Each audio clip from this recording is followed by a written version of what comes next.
حضرت یعقوب علیہ السلام کو، اے بیٹا یہ خواب اب تو نے اپنے بھائیوں کے ساتھ شیئر نہیں کرنی، یعنی انہیں نہیں بتانا اللہ تیرے ساتھ کیا چاہتا ہے کرنا۔ پتہ چل گیا ہر چاہت بھی سب کو نہیں بتانے والی، کس کو بتانا جو اس چاہت میں تیرا ساتھ ہے، ساتھ جو اس چاہت میں تیرا ساتھ نہ دے اسے اپنی چاہت بھی نہ بتاؤ، چاہے اللہ کی رضا والی بھی ہو، وہ بھی نہ بتاؤ۔ ثابت ہوا اللہ کی باتیں بھی ہر کسی سے نہیں ہم نے کرنی، وہ والی باتیں جو اللہ ہم سے کہہ رہا ہے، یعنی جس میں اللہ ہمیں بشارتیں دیتا ہے کہ تم ایسا کرو گے، تم ایسا کرو گے، تم اس مقام پہ چلے جاؤ۔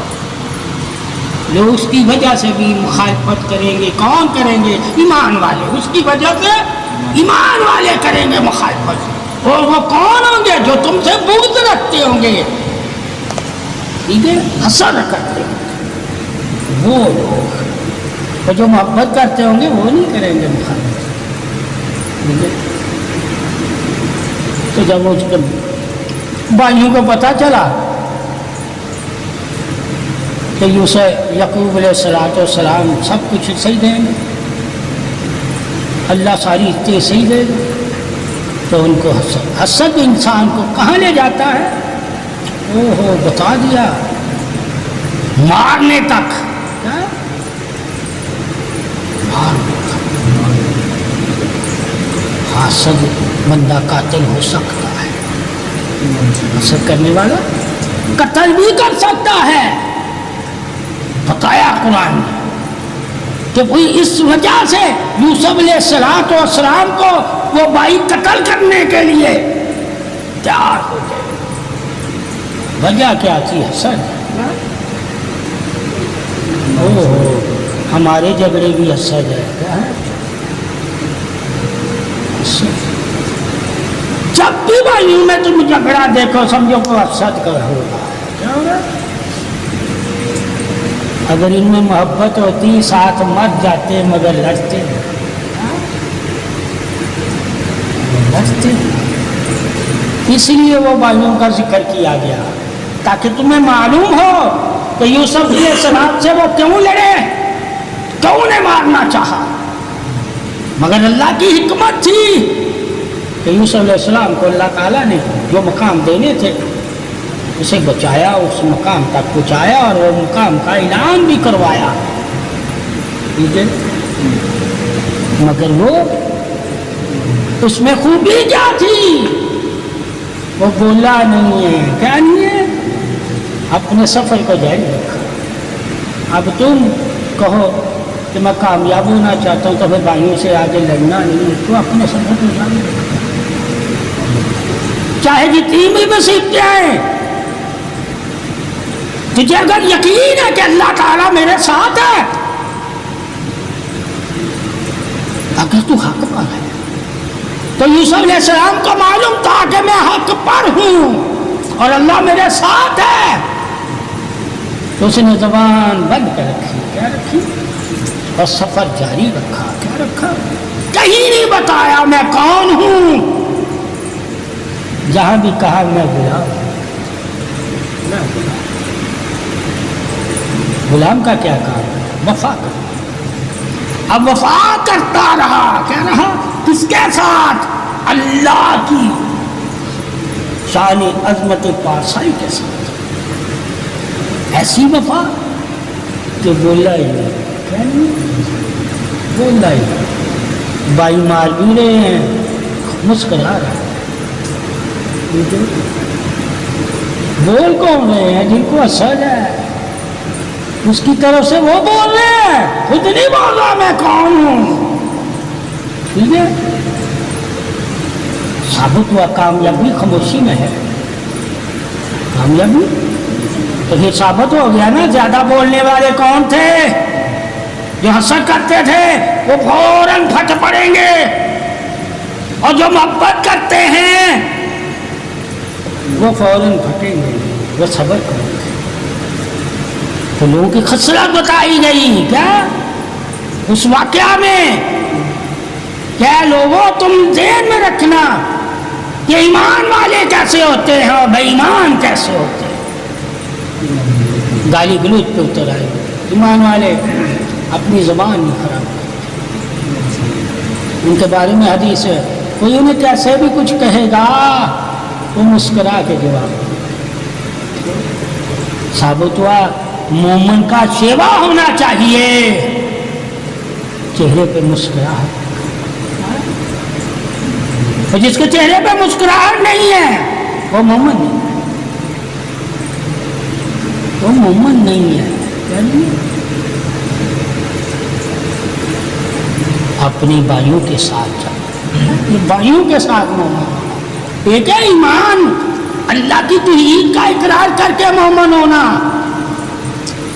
ایک مومنوں میں شامل ہونے کے لیے لا الہ الا اللہ محمد رسول اللہ، یعنی کہ اللہ کی توحید اور محمد صلی اللہ علیہ وسلم کی رسالت کا اقرار کر کے مومن ہونا ایمان والوں میں شامل ہونے کے لیے ہے، اور ایک ایمان والا ہو کر ثابت قدم ہونا اس کے لیے مسکراہٹ ہے کہ اپنے بھائی کے صرف سب کی بات کرے مسکرا کے کرے،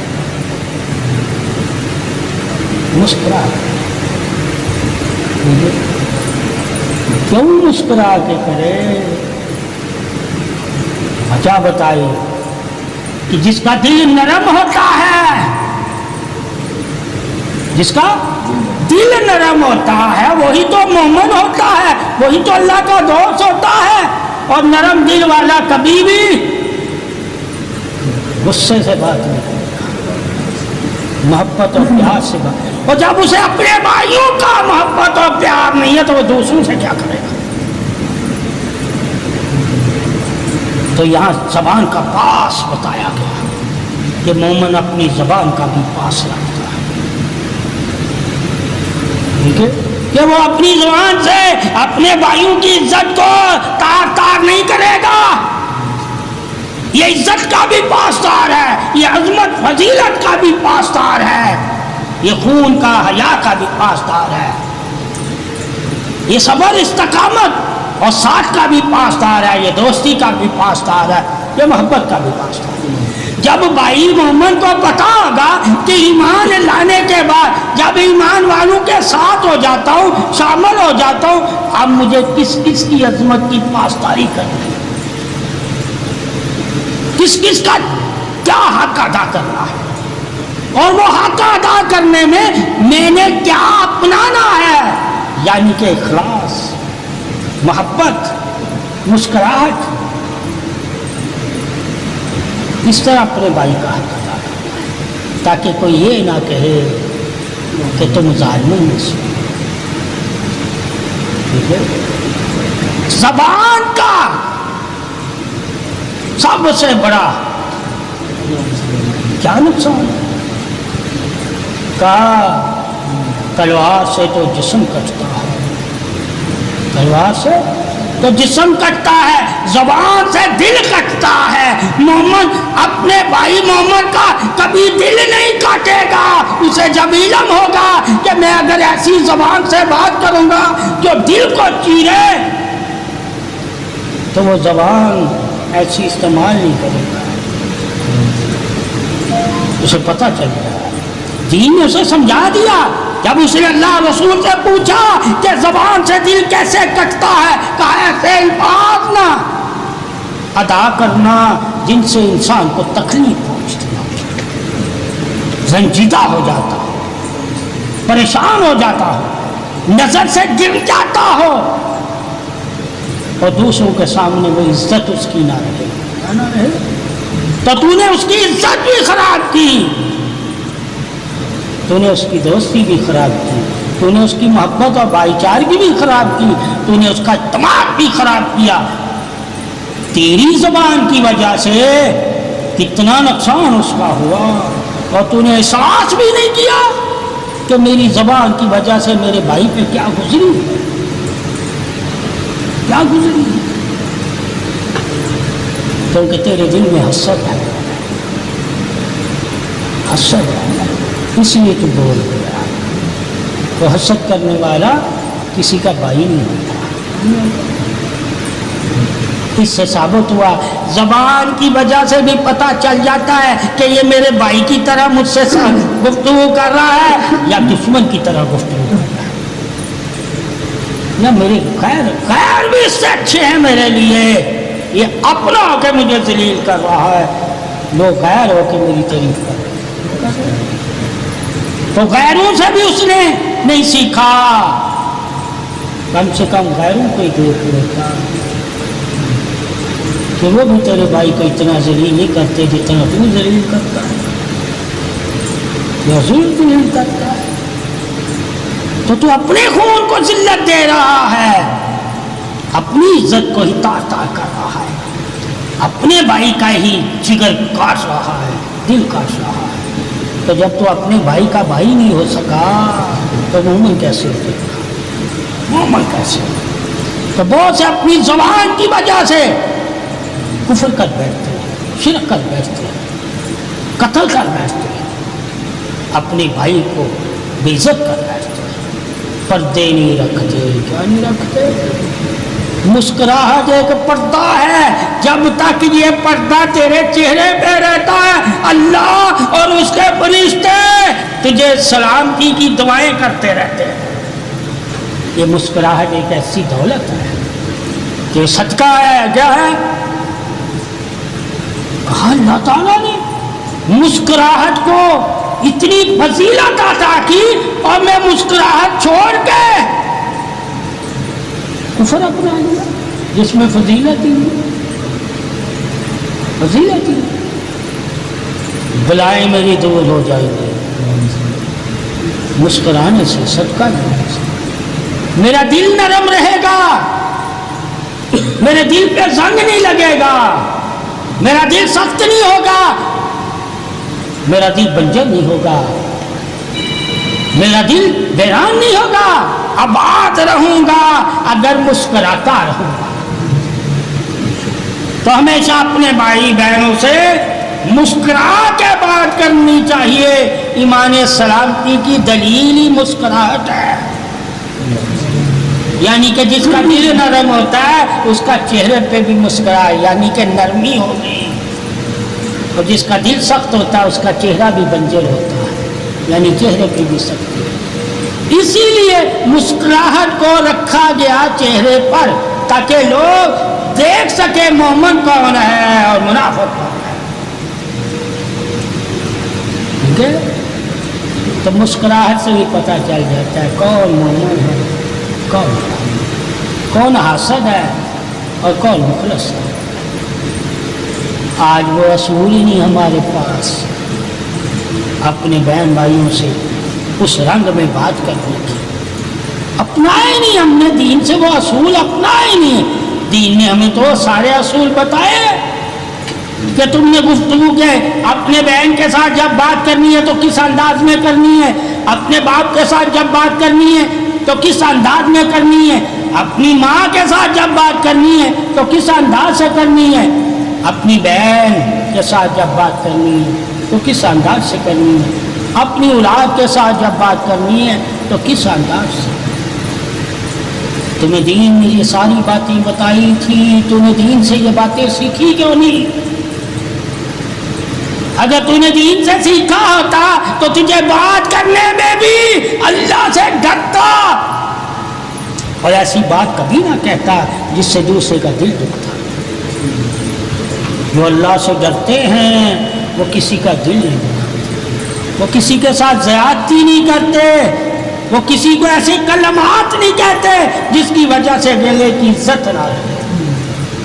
وہ خاموش ہو جاتے ہیں، خاموش ہو جاتے ہیں. وہ خاموشی میں سکھ کو پاتے ہیں، بولنے میں دکھ کو چھپا لیتے ہیں. یعنی کہ بولنا ان کے لیے دکھ ہوتا ہے، خاموش رہنا ان کے لیے خوشی ہوتی ہے. تو ایسے الفاظ نہیں وہ لوگ ادا کرتے جس سے انہیں دکھ پہنچے. یعنی کہ بھائی کو دکھ بھی مومن کے لیے دکھ ہی ہے. اگر بھائی کو بے عزت کر کے کہہ رہا میری عزت ہے تو وہ پھر بھائی نہیں ہے، وہ دشمن ہے. دشمن ہے، حاسد دشمن ہے مومن کا.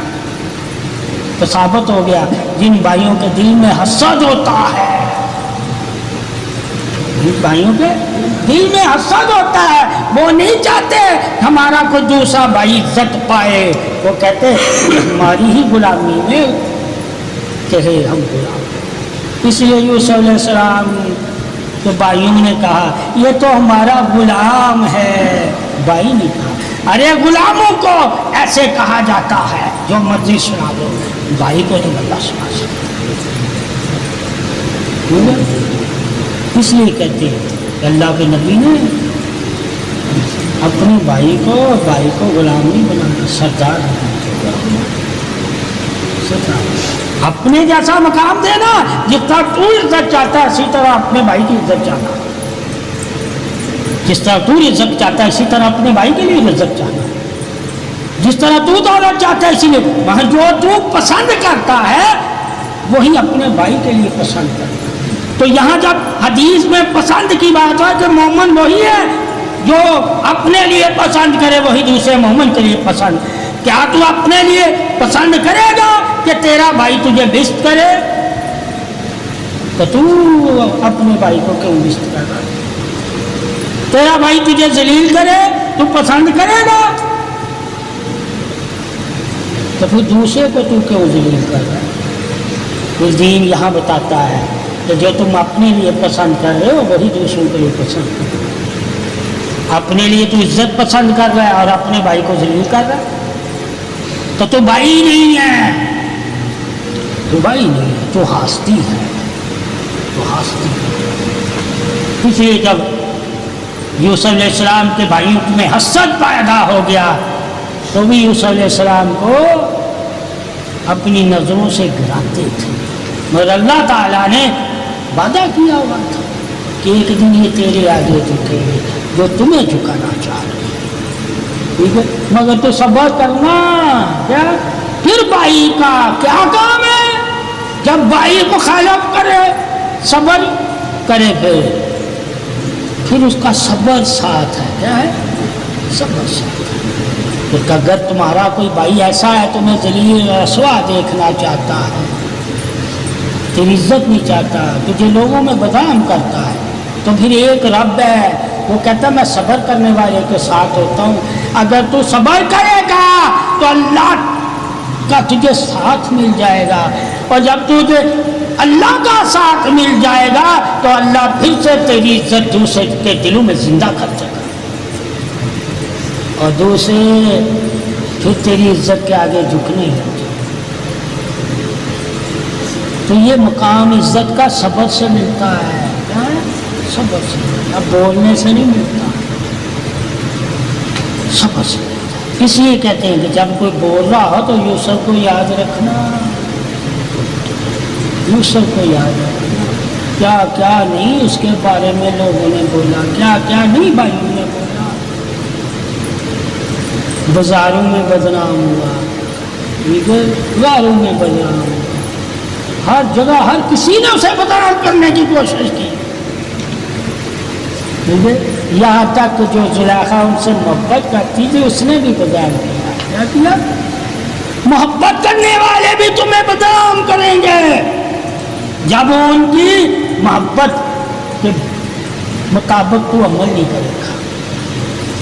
ثابت ہوا محبت بدنام اس وقت کرتی ہے جب اس کی تو بات نہیں مانتا، جب اس کی بات نہیں۔ تو جو تجھ سے دل و جان سے محبت کرتا ہے جب تو اس کی بات نہیں مانتا وہ بھی تیرا دشمن ہو جاتا ہے۔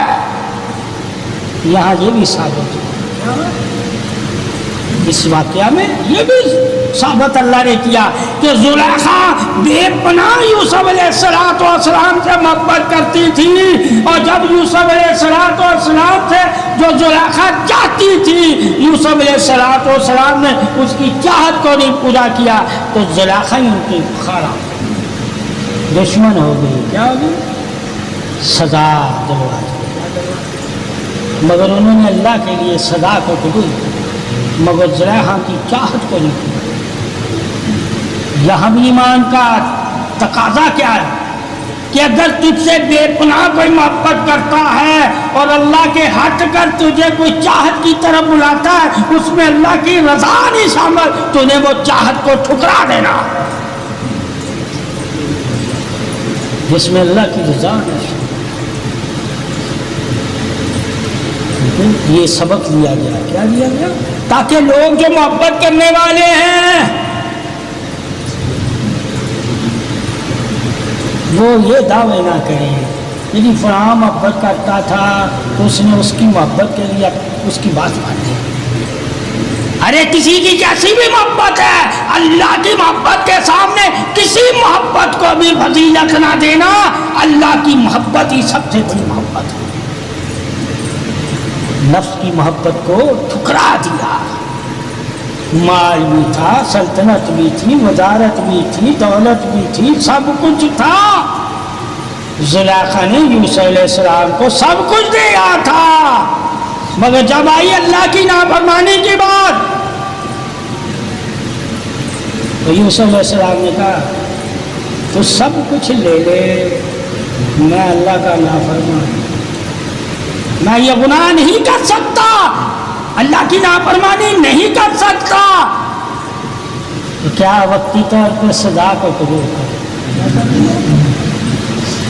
سزا راہ چھوڑ دی، سہولت چھوڑ دی، محل چھوڑ دیا، لبادہ اتار دیا، شان و شوکت کو ٹھکرا دیا، ورنہ ساری شان و شوکت اسے ملی نہیں تھی۔ بتایا گیا کہ انبیاء اور اللہ کے رسول اور اللہ کے جو دوست ہوتے ہیں انہیں دنیا کی شان و شوکت کی کوئی اہمیت نہیں ہے، اور نہ وہ اس کی پرواہ کرتے ہیں اور نہ اس کے لیے اس کو چاہتے ہیں۔ وہ جو بھی کرتے ہیں اللہ کی اللہ کی رضا کرتے ہیں۔ تو یوسف علیہ السلام نے اللہ کو راضی رکھا، کیا رکھا؟ زلیخا کو راضی نہیں کیا، زلیخا کو راضی نہیں کیا، کیا اللہ کو راضی کیا، کیا تو ثابت ہوا زلیخا کو راضی کرتا تو اللہ ناراض، مگر اس نے محبت کرنے والی زلیخا کو راضی نہیں کیا، اللہ کو راضی کیا۔ یہ ہم پیروں کو مریدوں کو بھی پیغام دیا جاتا ہے کہ اگر پیر مرید بہت محبت کرتے ہیں اور کوئی اللہ کی نافرمانی کی طرف لے کر جائے، کیا جائے تو اللہ کے لیے ٹھیک ہے تو اس پیر مرید کی محبت کو ٹھکرا دینا، مگر اللہ وقتی آزمائش آئے گی تو کیا جیسے ہی یوسف علیہ السلام پہ آئی، مگر پھر سے اللہ تجھے عزت دے کے تاج و تخت کا مالک بنا دے گا، اس لیے اس محبت کا واقعہ لکھا گیا کہ زلیخا کتنی محبت یوسف علیہ السلام سے کرتی تھی، مگر یوسف علیہ السلام نے زلیخا کی محبت کو ٹھکرا کر اللہ کی محبت کو اپنایا، اور پھر ایک وقت آیا اللہ نے اپنی محبت کی بدولت پھر سے آپ کو آسانی عطا فرمائی اور آپ تاج و تخت کے مالک ہو، اور پھر اللہ نے یوسف علیہ السلام کے قدموں میں وہ محبت ڈال دی۔ کیوں؟ اللہ کا وعدہ ہے نا، جو میرے لیے چھوڑو گے میری چاہت کو اپنانے کے لیے تو تمہاری چاہتے تمہارے قدموں میں۔ پھر اللہ نے ایسا کیا تاکہ لوگ مثال دے سکیں کہ یوسف علیہ السلام نے کس کی وجہ سے زلیخا کی محبت کو ٹھکرایا تھا، اللہ کی محبت کی وجہ سے۔ پھر اللہ نے جب یوسف علیہ السلام کی محبت کو تکمیل یعنی کہ بلند کر دیا تو پھر زلیخا کی محبت کو یوسف کے قدموں میں گرا دیا، پھر اس نے یوسف علیہ السلام کی محبت کو قدموں میں گرا دیا، مگر یہ پھر ایمان والی ہو گئی، کیا ہو گئی؟ ایمان کی بدولت کیا ہے؟ اور کرم مل گیا، کیا مل گیا؟ اللہ کی محبت مل گئی، اللہ کا نور مل گیا، اللہ کی عبادت کی توفیق مل گئی، اور شبیداری مل گئی، اور گوشہ نشینی مل گئی۔ کیا کیا ملا پھر؟ کہا پھر اللہ کا قرب مل گیا. پہلے صرف یوسف اللہ کے قرب والا، اب زلیخا بھی اللہ کے قرب والا. ٹھیک ہے، تو یہ پیر مرید کی محبت کا مقام کیا ہے؟ اصل قرب والا ہونا، قرب والا، اللہ کے قرب والا ہونا، اللہ کی محبت والا ہونا، اللہ کی عبادت والا ہونا، اللہ کی پاکی والا ہونا، اللہ کی شان عظمت پاسائی بیان کرنے والا ہونا، اللہ کا ذکر کرنے والا ہونا. یہ پیر مرید کا تعلق ہی اللہ والا ہونا ہے، اللہ کی محبت والا ہونا ہے. اگر تم ان کے پاس بیٹھ کے بھی اللہ کی محبت کو نہیں پا سکے تو تم ایسے ہی ہو جیسے تمہارا نفس ہے، جیسے شیطان تمہارے ساتھ ہے، نفس تمہارے ساتھ ہے مگر اللہ کی محبت سے غافل ہے، اللہ کی عبادت سے غافل ہے. اسی طرح بھی پیر تمہارے ساتھ ہے مگر اللہ کی عبادت سے تم غافل ہو. تم نے پیر کو پوچھا ہی نہیں ہے کہ پیر ہوتا کون. پیر وہ ہوتا ہے جو اللہ کو پکارنے والا ہو، اللہ کی شان عظمت بتانے والا ہو، اللہ کی پاکی کی تعریف کرنے والا ہو، اللہ کی حمد کرنے والا ہو، اللہ کی قدرت کی تخلیق کی تعریف کرنے والا ہو. اور تم بھی پوری تعریف والے ہو جاؤ. اس وجہ سے پیری مریضی چلی. کیا یہ اتباع ہے کہ تم اللہ کی اتباع کرو گے لوگ تمہاری اتباع کریں گے، تم اللہ سے وفا کرو گے لوگ تم سے وفا کریں گے. تو یہ پھر اللہ نے اپنی محبت سے دوسروں کے دلوں کو زندہ کر دیا اور تیری محبت ان کے دلوں میں پیدا کر دی. یہ اللہ پھر اپنی محبت کی بدولت، اپنی دوستی، اپنی کرم، اپنی عطا اور اپنے اسموں کی بدولت پھر بندے کو کیا دیتا ہے؟ کہا جس کے دل میں میں ہوں گا اس کے دل میں تیرے بھی، یعنی کہ وہ دل تجھے سے بھی محبت کرے گا جو مجھ سے محبت کرے گا. تو وہ انسان اللہ والے سے بھی محبت کرنے لگ جاتا ہے. مومن اللہ سے بھی محبت کرتا ہے، اللہ کے رسول سے بھی محبت کرتا ہے اور اللہ کے دوست سے بھی محبت کرتا ہے. وہ محبتیں اس کے دل میں پیدا ہو جائیں گی تو پھر وہ ایمان میں شرط والا ہو جائے گا. اسی وجہ سے اللہ تعالیٰ نے قرآن حدیث میں یہ مقام، یہ درجات، یہ فضیلتیں، یہ واقعہ، یہ حقائقیں، یہ تاریخ بیان کی ہوئی ہے تاکہ لوگ ہدایت لیں اور حق کو جانیں کہ کس کی خاطر یوسف علیہ السلام نے کون سی قربانی دی تھی. کس کے لیے یوسف علیہ السلام نے زلیخا کو، تخت و تاج کو ٹھکرا دیا تھا؟ اللہ کی محبت کے لیے، اللہ کے شر پہ وحدت کے لیے، یعنی کہ اللہ کی وحدت کو پانے کے لیے. کسی کے لیے اسے نہیں کیا کچھ، سب اس نے اللہ کے لیے کیا. پھر اللہ نے سب یوسف علیہ السلام کے لیے کیا. تو جو یوسف علیہ السلام کہتے تھے ایک وقت تھا وہ خاموش رہتے تھے، جو لوگ کہتے تھے یوسف اسی کو مان لیتے تھے. ایک وقت پھر ایسا آیا کہ جو یوسف علیہ السلام کہہ رہے ہیں لوگ وہی مان رہے ہیں. کیا شان ہے اللہ کی.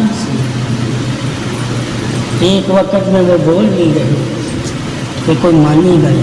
کیا نہیں، اگر میں بول دوں گا تو پردے اٹھ جائیں گے تو لوگ میرے بھائیوں کے بارے میں کیا کہیں گے؟ اتنے ظالم بھائی.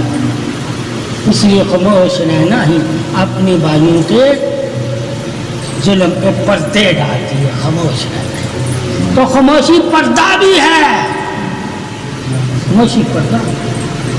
اس لیے حکم ہے کہ باتیں کم کرو، زیادہ خاموش رہا کرو تاکہ کسی پہ پردے ڈلے گا. اللہ تعالیٰ تمہارے اپنوں پہ پردے ڈالے گا اگر تم دوسرے کے اپنے. تو اللہ تعالیٰ نے یوسف علیہ السلام کو یہ ساری عطائیں دی تاکہ لوگ بھی ان عطاؤں کو جان کر، مان کر، پڑھ کر یہ عطائیں پانے والے ہوتے ہیں اور اسی طریقے سے زندگی میں آگے بڑھے جس طرح یوسف علیہ السلام بڑھا. کبھی اپنی زندگی میں پیچھے نہ. ہر امتحانی اللہ کی طرف سے مومن کے لیے انعام ہے. امتحان خوشی سے دے، اس میں شکوے نہیں. یوسف علیہ السلام نے سارے امتحان زندگی کے خوشی سے دیے. کیا دیے؟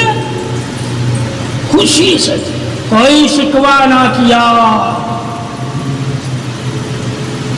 اللہ نے پھر انہیں جو مقام دیے ساری دنیا میں ثابت ہوا. شکوہ کرنے سے بھی انعام سے بندہ محروم ہے. اسی لیے یوسف علیہ السلام نے اپنی پوری زندگی میں امتحان دیے مگر شکوہ نہیں کیا کہ میں نے تو یہ جرم بھی نہیں کیا تو مجھے اللہ سزا مل گئی.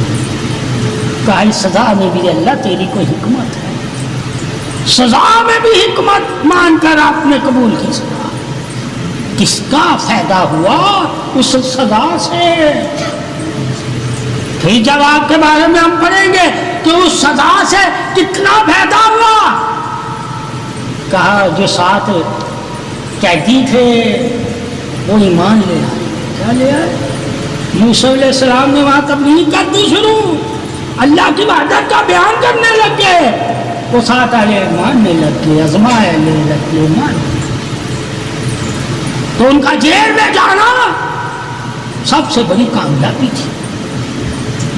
پھر جب انہوں نے خواب بتائی دونوں کو تو اللہ تعالیٰ نے وہ جیل سے وہ خواب, نہ وہ جیل میں جاتے نہ وہ قیدیوں کی خواب سنتے اور نہ بادشاہ اسے وقت کا بلاتا کہ میری حکومت سنبھال.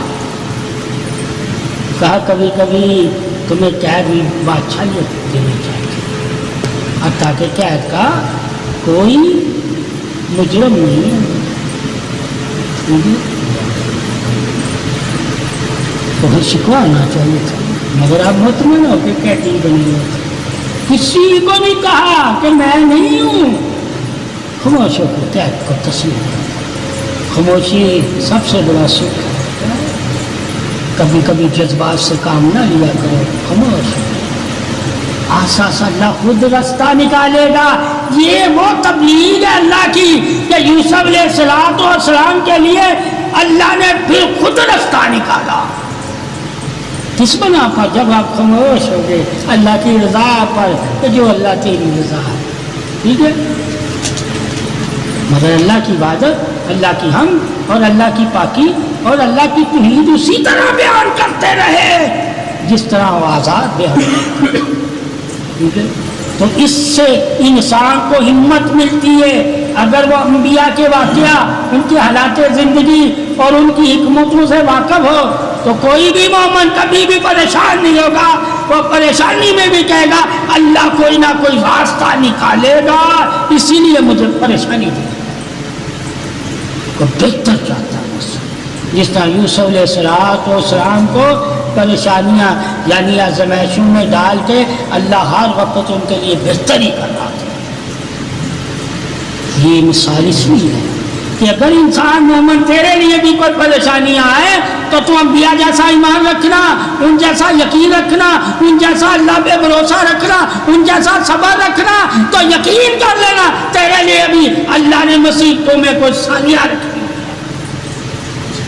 اس لیے انبیاء کے قرآن حدیث میں واقعہ لکھے تاکہ انسان خود کو سمجھا سکے, خود کو نصیحت دے سکے, خود کو بتا سکے اور خود کو دین پر قائم رکھے اور اللہ کی توحید کا ڈنکا بجاتا رہے اور اللہ کی تعریف سے منہ نہ پھیرے اور اللہ پہ یقین کرے. اللہ جو کرتا ہے وہ بہتر کرتا ہے. یہ فرق. اس لیے حضرت یوسف علیہ السلام کا سارا واقعہ دیا گیا آپ کی زندگی کا, تاکہ تم بھی زندگی میں اگر کسی کنویں میں ہو, کسی کے غلام ہو, کوئی تم پہ تہمت لگا دے, کوئی تمہیں قید کر دے, کوئی تم پہ ظلم کرے تو تم یہ نہ کہنا 3 کامیاں ہیں. کہا یوسف علیہ السلام کے لیے اگر یہ کامیابیاں ہیں تو میں بھی اللہ پہ اسی طرح بھروسہ رکھوں گا تو میرے لیے بھی یہ کامیابیاں بن جائیں گی. تو اس لیے کہا انعام والی زندگی اپنانا. انعام والی زندگی یوسف علیہ السلام کی یعنی انبیاء جیسی زندگی کیا ہے؟ ظلم کرنے والی زندگی نہ اپنانا. ٹھیک ہے. تو ظالم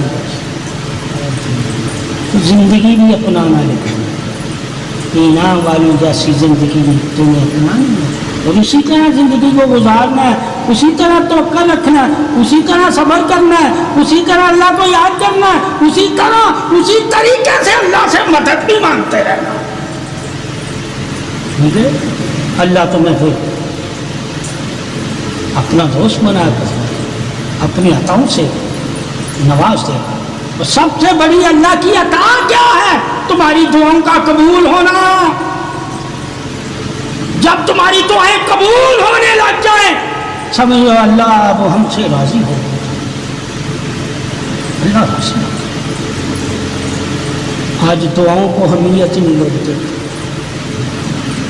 اللہ دعاؤں سے بندے کی پہچان کروا رہا ہے، کیا ہے کہ میں اپنی دعاؤں اپنے دوستوں کی دعاؤں کو رد نہیں کرتا اور جھوٹے کی دعائیں قبول نہیں کرتا۔ تو دوسرا دعاؤں میں کیا رکھا؟ قبول کسی کا کہا جس نے رزق حلال کھایا ہوگا اس کی دعا قبول ہے۔ کا یہ بھی پتہ چل جاتا ہے کہ اگر کسی کی دعا تیرے حق میں قبول ہو گئی ہے تو یقین کرنا اس کو رزق حلال کھاتا ہے، وہ رزق حلال کھاتا ہے۔ اس لیے رزق کو بھی بیچ رکھ دیا گیا تاکہ دعا لینے والا، دعا کرنے والا، دعا دینے والا بھی خیال کرے کہ کہیں میں حرام رزق تو نہیں دے گا جس سے دعا لے رہا ہوں۔